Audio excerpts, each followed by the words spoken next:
Hello दोस्तों, कैसे हैं सब आप लोग। आई होप आप सभी लोग अच्छे होंगे। आप लोगों की पढ़ाई एक नंबर चल रही होगी। आज हम बात करेंगे यूपी जीके की, और यूपी जीके के अंदर हम बात करेंगे क्लास नंबर 3 के अंदर। और क्लास नंबर 3 के अंदर आज हम बात करेंगे गवर्नेंस एंड एडमिनिस्ट्रेशन स्ट्रक्चर।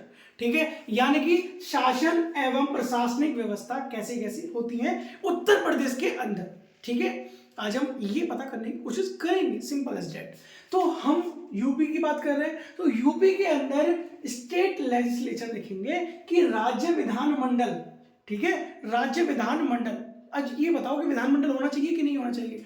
हाँ भैया, होना चाहिए। क्यों? क्योंकि आर्टिकल नंबर 168 हमारा क्या कहता है कि हर एक प्रत्येक राज्य का एक विधानमंडल होना चाहिए, जो कि किससे मिलकर बना हो।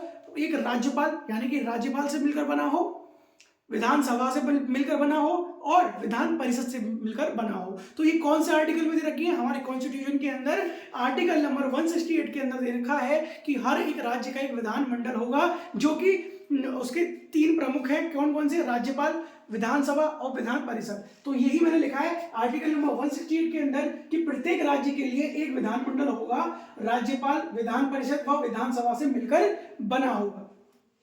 अब तो ये बात तो हमारे समझ में आ गई कि सर एक मतलब विधानमंडल तो हमारे उत्तर प्रदेश के अंदर होगा। अब ये बताओ कि उत्तर प्रदेश के अंदर हमारा जो विधानमंडल है वो कैसे काम करेगा, कैसे शासन चलेगा हमारे अंदर, हमारे उत्तर प्रदेश के अंदर। ठीक है, तो द्विसदनात्मक शासन चलेगा, यानी इसको बोलते हैं हम इंग्लिश में बाय कैमरल। अब बाय कैमरल क्या होता है सर?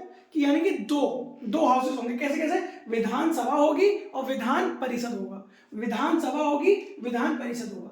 अभी हम किसकी बात कर रहे हैं? स्टेट लेजिस्लेचर, यानी कि राज्य की बात कर रहे हैं, एक राज्य की बात कर रहे हैं। ठीक है, अगर हम सेंटर से कंपैरिजन करें इसका, तो जैसे कि लोकसभा और राज्यसभा होती है ना, तो एज कंपैरिजन यानी मान सकते हैं कि ये हमारा विधानसभा क्या है? लोकसभा है, और विधान परिषद क्या है? राज्यसभा है। कंपैरिजन करने के लिए कि कैसे कैसे चलता है, आपको आइडिया हो जाएगा। ठीक है, अब बात करते हैं हम कि विधानसभा और विधान परिषद की। सबसे पहले मैं विधान परिषद की बात खत्म कर दूं, छोटा सा है। कितनी सीटें यूपी के अंदर? विधान परिषद के अंदर कितनी सीटें हैं? 100 सीटें हैं। इसका गठन कब हुआ था सर? 1937 के अंदर इसका गठन होता है। कब होता है गठन? 1937 के अंदर गठन होता है। ठीक है, कोई दिक्कत कोई परेशानी नहीं होनी चाहिए। आर्टिकल नंबर 169 के अंदर क्या दे रखा है? ये देखो, राज्य विधान परिषद का गठन एवं समापन की प्रक्रिया दे रखी है। तो हमारा आर्टिकल नंबर 169 कहता है हमसे, क्या कहता है कि विधान परिषद होना चाहिए, और राज्य विधान परिषद का गठन एवं समापन की प्रक्रिया कहां दे रखी है? तो 169, आर्टिकल नंबर 169 के अंदर क्या दे रखा है भैया? तो आप बताएंगे राज्य विधान परिषद का गठन एवं समापन की प्रक्रिया दे रखी है। किसमें? 169 के अंदर। कोई दिक्कत कोई परेशानी नहीं होनी चाहिए। तो हमारी विधान परिषद खत्म हो गया। ठीक है, यानी कि विधानसभा सर क्या होता है? मतलब लोगों द्वारा जो चुने गए व्यक्ति होते हैं वो इसमें आते हैं। तो विधानसभा की यूपी के अंदर कितनी सीटें हैं? 403। ये सबसे ज्यादा सीटें हैं यूपी के अंदर, सबसे ज्यादा विधानसभा की सीटें यूपी के अंदर ही है। ठीक है, कितनी है? 403। ठीक है, कोई दिक्कत कोई परेशानी? 170, यानी कि आर्टिकल नंबर 170 के अंदर विधानसभा की संरचना कैसे होगी, ये आर्टिकल नंबर 170 के अंदर दे रखा है। मैंने आपको 3 आर्टिकल पढ़ा दिए, 168, 169, 170। 168 के अंदर क्या दे रखा था कि विधानमंडल होना चाहिए, और विधानमंडल 3 चीजों से मिलकर बना होना चाहिए, राज्यपाल, विधानसभा और विधान परिषद। कोई दिक्कत कोई परेशानी नहीं होनी चाहिए। मैंने बताया कि विधान परिषद का आर्टिकल कौन सा बताया? 169 के अंदर विधान परिषद कैसे चलेगा और कैसे खत्म होगा, ये सारी चीजें किसमें दे रखी है? 169 के अंदर दे रखी है। और मैंने बताया 170 और 117 के अंदर क्या दे रखा है? विधानसभा की संरचना कैसे कैसे होगी, ये किसमें दे रखा है? आर्टिकल नंबर 170 के अंदर दे रखा है। ठीक है, और मैं आपसे पूछूं कि विधानसभा की सीट कितनी है उत्तर प्रदेश की, तो आप बताएंगे 403, और विधान परिषद की सीट कितनी है तो आप बताएंगे 100।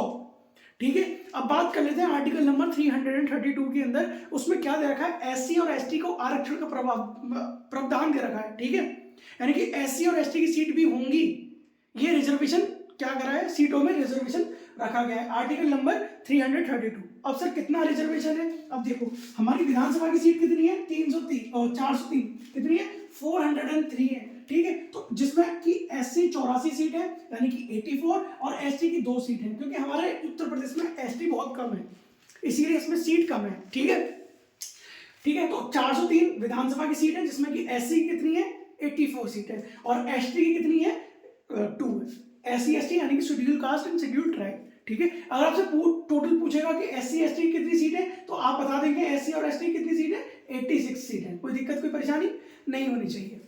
समझ में आ गई चीज है? ज़्यादा तेज बोल रहा हूँ, धीरे धीरे मैं आपको रिवाइज भी करवा दूंगा, ठीक है। चलो आगे बढ़ते हैं हम लोग। उत्तर प्रदेश का सर्वाधिक विधानसभा सीटों वाला जनपद कौन सा है? यानी कि डिस्ट्रिक्ट पूछ रहा है। क्या पूछ रहा है? ये डिस्ट्रिक्ट पूछ रहा है, डिस्ट्रिक्ट, ठीक है। कौन सा डिस्ट्रिक्ट है जिसमें सबसे ज्यादा विधानसभा सीटें हैं? तो आप बताएंगे प्रयागराज। कौन सा है? प्रयागराज, जिसका नाम मतलब पहले इलाहाबाद बोलते थे इसको, इलाहाबाद से अब क्या हो गया है, इसका नाम प्रयागराज हो जाए, जिसमें कि 12 सीट है। कितने सीट है? 12 सीट है। किसकी? विधानसभा की, ठीक है। इससे थोड़ा सा कम कर ले तो आजमगढ़ और आपका कानपुर नगर आ जाता है, 10 सीटें, ठीक है। कितनी सीटें? 10 सीटें। कौन कौन सी? आजमगढ़ और कौन सी आ गई आपकी? कानपुर नगर। कितनी सीटें हैं? 10 सीटें हैं। अगर मैं आपसे क्वेश्चन पूछूं कि आप ये बताओ कि विधानसभा की सीटें सबसे ज्यादा कौन से जनपद में है उत्तर प्रदेश के, तो आप बताएंगे प्रयागराज। कितनी है? 12, ठीक है। 10 किसमें? 10 कौन से वाले हैं? तो आप बताएंगे आजमगढ़ और कानपुर नगर। कोई दिक्कत कोई परेशानी नहीं होनी चाहिए। अब सबसे कम किसमें? तो 2-2 वाली सीट है ना, 2-2 वाली सीट। कौन सी? हमीरपुर, श्रावस्ती, महोबा, चित्रकूट, ललितपुर, ठीक है। तो ये सारी सीटें क्या हो जाएंगी? 2-2 सीटें इसमें। किसकी? विधानसभा की। विधानसभा की 2-2 सीट वाले से कौन से हैं डिस्ट्रिक्ट? हमीरपुर, श्रावस्ती, महोबा, चित्रकूट, ललितपुर। कोई दिक्कत कोई परेशानी नहीं होनी चाहिए। क्लियर? चलो आगे बढ़ते हैं हम लोग। विधानसभा में महिला सदस्यों की संख्या कौन सी है? अच्छा ये बताओ, ये विधानसभा कौन सा चल रहा है इस वक्त? इस वक्त कौन सा? 18वां चल रहा है। कौन सा? 18वां विधानसभा चल रहा है। अब चुनाव होंगे, आपको पता है ना, अब चुनाव भी होंगे, ठीक है। आगे बढ़ते हैं हम लोग। विधानसभा में महिला सदस्यों की संख्या कितनी है? तो 18वीं में, ठीक है। 18वीं में 47 है। कितनी है? 47। अगर आपसे पूछ ले कि 17वीं में कितनी थी? 42। उससे पहले पूछ ले कितनी थी, यानी कि 15वीं में ना, 16 में कितनी थी? 35। 15 में कितनी थी? आप बता देंगे 23 थी, ठीक है। कितनी थी? 23, 35, 42, 47, ठीक है। यानी कि आपके 15, 16, 17, 18 चल रही है। 18वीं की क्या चल रही है? ये अभी चल ही रही है। और 19 बार तुमसे पूछेगा नहीं क्वेश्चन, ठीक है। अगर पूछेगा, अब जब इलेक्शन होगा तब पता चल जाएगी कि हमारी महिला सदस्यों की संख्या कितनी है विधानसभा के अंदर। अब कितनी है? 47। 18वीं में कितनी है? 47। कोई दिक्कत कोई परेशानी नहीं होनी चाहिए। चलो आगे बढ़ते हैं हम लोग। स्वतंत्रता के बाद अब तक विधानसभा की एकमात्र बैठक अन्य जगह पर हुई है। अच्छा ये बताओ, हमारे उत्तर प्रदेश की राजधानी क्या है? लखनऊ। वहीं पे क्या होगी? बैठक होगी, है ना। विधानसभा की बैठक कहाँ होगी? लखनऊ के अंदर होगी। लेकिन इस क्वेश्चन में पूछा क्या है कि स्वतंत्रता के बाद, है ना, विधानसभा की एकमात्र बैठक जो कि अन्य जगह हुई है, वो कहां पर हुई है? प्रयागराज में हुई है। सिर्फ एक ही बैठक है जो लखनऊ से अलग हुई है, तो उसका नाम क्या हो जाएगा? प्रयागराज। कब हुई थी? तो आप बता देंगे 8 जनवरी 2003 के अंदर हुई थी। देखो ये लिखा होगा 8 जनवरी 2003 के अंदर स्वतंत्रता के बाद अब तक विधानसभा की एकमात्र बैठक हुई है जो कि अन्य जगह हुई है। कहां पर हुई है? प्रयागराज में हुई है। कब हुई है? 8 जनवरी 2003 के अंदर हुई है। कोई दिक्कत कोई परेशानी नहीं होनी चाहिए। अब आपसे पूछ लेगा सर विधानसभा उत्तर प्रदेश विधानसभा का प्रथम अध्यक्ष कौन था? तो आप बताएंगे राजश्री पुरुषोत्तम दास टंडन जी। कौन बताएंगे? राजश्री पुरुषोत्तम दास टंडन जी कौन थे? विधानसभा के पहले अध्यक्ष थे, ठीक है। उत्तर प्रदेश के विधानसभा के पहले अध्यक्ष का नाम पूछ लेगा आपसे, तो आप क्या बताएंगे? राजश्री पुरुषोत्तम दास टंडन जी बताएंगे। कोई दिक्कत कोई परेशानी? अच्छा ये बताओ कि प्रथम मतलब वर्तमान में एट प्रेजेंट अब कौन है विधानसभा का अध्यक्ष कौन है इस वक्त? तो आप बताएंगे सतीश महाना। कौन बताएंगे? सतीश महाना जी, जो कि बीजेपी से रिलेट करते हैं। कोई दिक्कत कोई परेशानी नहीं होनी चाहिए। मजा तेज बोल रहा हूँ क्या मैं? चलो कोई बात नहीं यार, एडजस्ट कर लेना। श्री आत्माराम गोविंद खेर और केसरीनाथ त्रिपाठी ये सबसे ज्यादा बार विधानसभा के क्या बने हैं? अध्यक्ष बने। कितनी बार बने? 3 बार बन चुके हैं। भाई का नाम याद रख लेना इनका, आत्माराम जी और दूसरे क्या है? केसरीनाथ त्रिपाठी जी। ये आत्माराम तुकाराम भिड़े नहीं है, ये कौन है? श्री आत्माराम गोविंद खेर जी है, ठीक है, खेर जी। ठीक है, आत्माराम और आप याद कर लेना केसरी, केसरीनाथ त्रिपाठी जी। ठीक है, तो ये उत्तर प्रदेश के 3 बार विधानसभा के अध्यक्ष बने हैं। ठीक है, 3 बार बने दोनों भाई साहब। ठीक है, सबसे ज्यादा बार बने। ठीक है, कोई दिक्कत कोई परेशानी नहीं होनी चाहिए। ठीक है, अब मैं एक चीज बताओ, ऐसे 2 व्यक्ति का नाम बताओ जो पहले विधानसभा के अध्यक्ष थे, फिर उन्होंने सीएम यानी कि यूपी का मुख्यमंत्री बने। तो वो कौन थे? नाम याद रख लेना, श्री बनारसी दास और श्रीपति मिश्र जी, है ना। आपसे ये क्वेश्चन पूछा जा सकता है, बहुत बेहतरीन क्वेश्चन है, इंपोर्टेंट क्वेश्चन है दोनों ही। अभी आपसे पूछ लेगा विधानसभा, अच्छा ये बताओ कि विधानसभा में अब तक सबसे ज्यादा बार विधानसभा के अध्यक्ष सबसे ज्यादा बार कौन बने हैं? तो आपको ऑप्शन दे देगा, ये 4 ही ऑप्शन दे देगा आपको, है ना। ये 4 ऑप्शन दे देगा, जिसमें से कि मतलब 3 ऑप्शन दे देगा और कह देगा both A and B, A and B. तो आज में लगाएंगे श्री आत्माराम गोविंद खैर और श्री केसरीनाथ त्रिपाठी जी। ठीक है जी, ये सबसे 3 बार बने, 3 बार बने क्या विधानसभा के अध्यक्ष। पहले अध्यक्ष कौन थे? राजश्री पुरुषोत्तम दास टंडन जी थे। एट प्रेजेंट कौन है? तो आप क्या आंसर बताएंगे? महाना जी। कौन? महाना, सतीश महाना, जो कि बीजेपी से रिलेट करते हैं। एक पति मिश्र, है ना, अभी बताया मैंने, पति मिश्र जी और बनारसी दास, ये क्या बने? पहले तो विधानसभा के क्या बने? अध्यक्ष बने। देन उसके बाद इन्होंने क्या किसकी कमान संभाली? यूपी के सीएम की कमान संभाली। कोई दिक्कत कोई परेशानी यहाँ तक नहीं होनी चाहिए। तो बनारसी दास आपको याद रहेंगे, और कौन से? पति मिश्र जी, ये सब याद रहेंगे। पति मुख्यमंत्री बने। ठीक है जी, पति मिश्र मुख्यमंत्री बने। आगे बढ़ते हैं हम लोग, कोई दिक्कत कोई परेशानी नहीं होनी चाहिए। अब बात करते हैं हम उत्तर प्रदेश के प्रथम मुख्यमंत्री कौन थे, है ना। इंपोर्टेंट क्वेश्चन है भाई साहब, लगा लो। कौन थे? गोविंद बल्लभ पंत। कौन थे? गोविंद बल्लभ पंत। ठीक है जी, याद कर लेना, गोविंद बल्लभ पंत। ठीक है, 26 जनवरी 1950 से लेकर 27 दिसंबर 1952 तक इनका कार्यकाल रहा था। एट प्रेजेंट कौन है? एट प्रेजेंट कौन है? योगी आदित्यनाथ जी। कौन है? Yogi Adityanath ji at present. कौन से वे नंबर के सीएम है वो? तो आप बताएंगे 21वें नंबर के हैं। लेकिन वो आदमी कौन से नंबर के, मतलब उस टाइम पे आदमी कौन थे? तो 35वें नंबर के। ठीक है, तो 35 नंबर के कौन है? वो मुख्यमंत्री हैं। और कौन क्रम क्या है? मुख्यमंत्री का क्रम क्या है उनका? 21 है। ठीक है, समझ गए ना क्या समझाना चाह रही हूँ मैं? अच्छा, मुख्यमंत्री की बात हुई है तो एक आर्टिकल हम यहाँ पे भी याद कर लेंगे, 164। और 164 हमसे क्या बोलता है कि मुख्यमंत्री और अन्य मंत्रियों की शपथ कौन दिलवाएगा? राज्यपाल दिलवाएगा। तो 164 के अंदर यही दे रखा है। क्या दे रखा है कि मुख्यमंत्री, है ना, मुख्यमंत्री और अन्य मंत्रियों की शपथ कौन दिलवाएगा? तो आपका आंसर क्या होगा? राज्यपाल दिलवाएगा। ये कौन से आर्टिकल में दे रखा है भाई साहब? ये दे रखा है आपका आर्टिकल नंबर 164 के अंदर। किस में दे रखा है? आर्टिकल नंबर 164 के अंदर दे रखा है। कोई दिक्कत कोई परेशानी यहाँ पर नहीं होनी चाहिए। ठीक है जी, अब मुझे एक चीज बताओ कि ऐसे भी व्यक्ति हैं, कौन है? मैं आपको बताता हूँ। ठीक है, श्री नारायण दत्त तिवारी जी। नारायण दत्त तिवारी एक ऐसे इकलौते शख्स हैं, पहले तो उन्होंने उत्तर प्रदेश के मुख्यमंत्री बने, देन उसके बाद अन्य राज्य के मुख्यमंत्री भी बने, उत्तराखंड के मुख्यमंत्री बने। कौन? नारायण दत्त तिवारी जी। कौन? नारायण दत्त तिवारी जी। और आपसे क्वेश्चन पूछा जाएगा, ये 101% पूछा जाएगा भाई साहब। ये पूछा जाएगा आपसे, ये पूछा जाएगा आपसे कि ये बताओ कि ऐसे मतलब उत्तर प्रदेश के ऐसे मुख्यमंत्री का नाम बताओ जो अन्य राज्य के भी मुख्यमंत्री बने।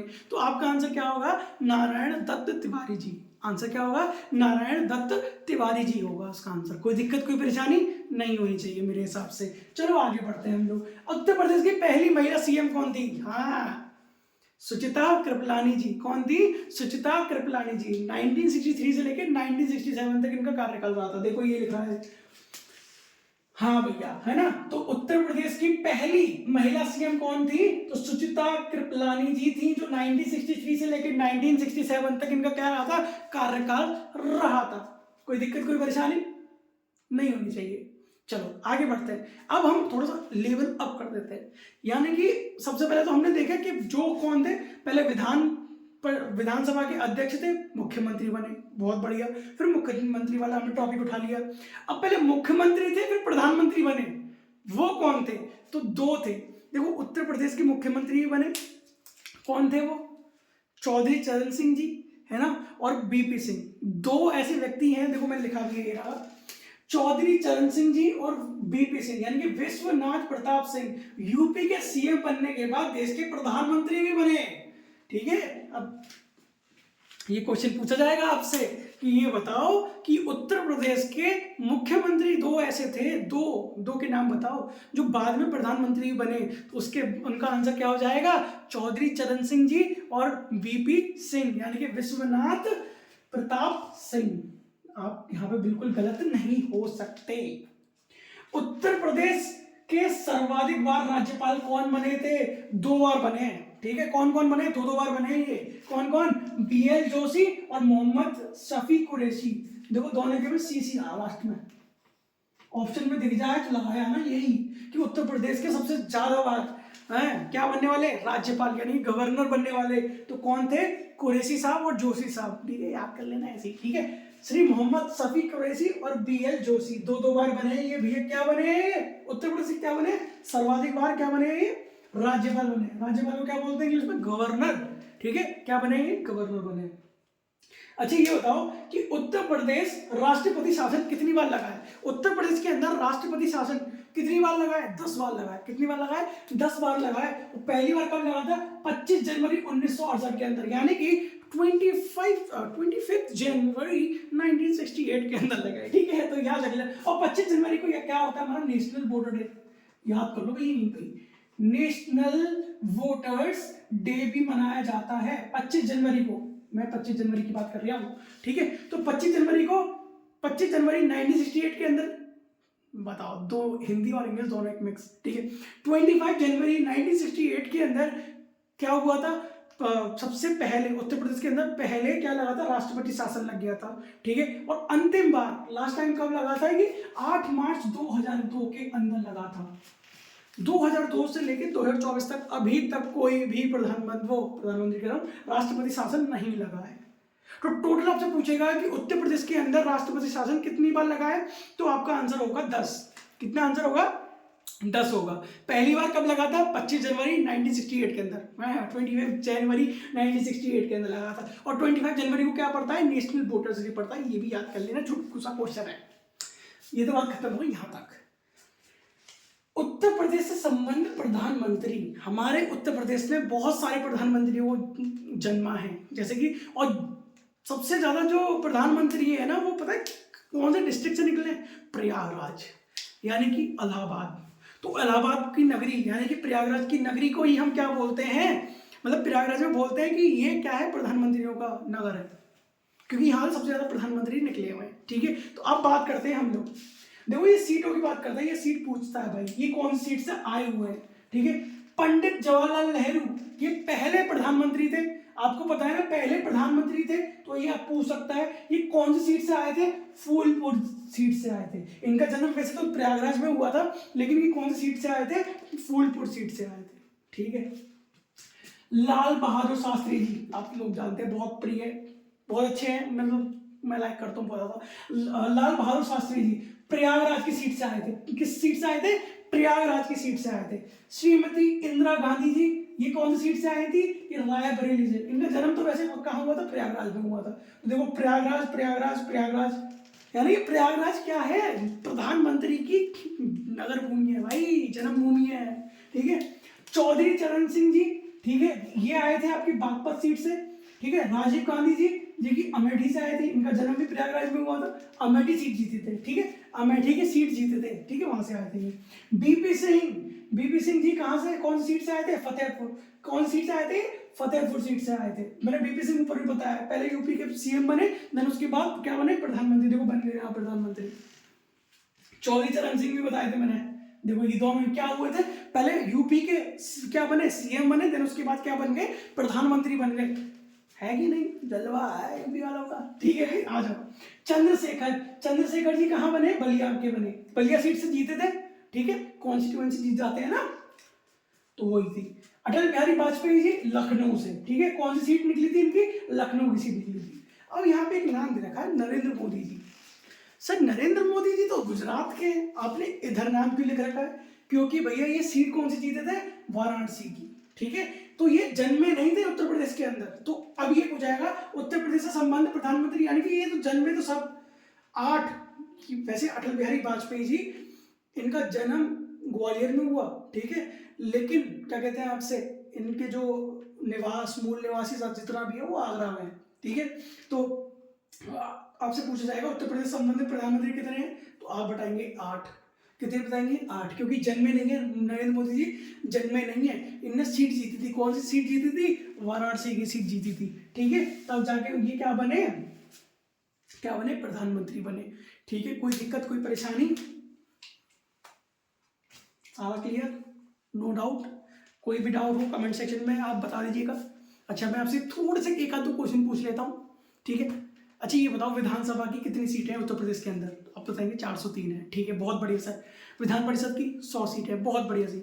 सबसे पहली महिला, उत्तर प्रदेश की सबसे पहली महिला मुख्यमंत्री कौन थी? सुचित्रा कृपलानी जी। बहुत बढ़िया यार, बहुत होशियार हो आप। ठीक है, वीडियो पसंद आ रही है तो प्लीज़ लाइक कमेंट सब्सक्राइब कर देना, and thank you so much for watching this video.